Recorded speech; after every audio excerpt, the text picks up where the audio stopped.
যে জিনিসের নেশা আছে ওইটাই হারাম, যে জিনিসের নেশা আছে ওইটাই হারাম। আপনার নেশা হতে পারে খাদ্যের মধ্যে, নেশা হতে পারে আপনার তাসের মধ্যে, নেশা হতে পারে আপনার জুয়ার মধ্যে। রাসূল পাক সাল্লাল্লাহু আলাইহি সাল্লাম সকল ধরনের নেশাকে হারাম করেছেন। কারণটা কি?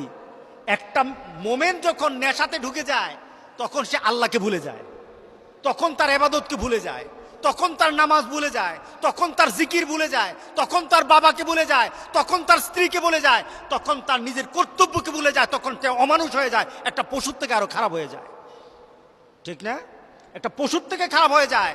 যে লোকগুলি তাস খেলে, আল্লাহর কসম খেয়ে বলি, যেই হাতে তাস উঠে ওই হাতে আল্লাহর জান্নাতের কোনো নাজ নেয়ামত উঠবে না।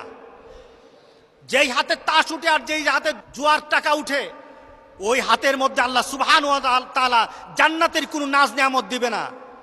মনে রাখতে হবে মুসলমান, আমরা জান্নাতের জন্য জন্ম নিয়েছি, দুজুকের জন্য জন্ম নেই নাই। কি বলেন? আমরা কি দুজুকে যাব?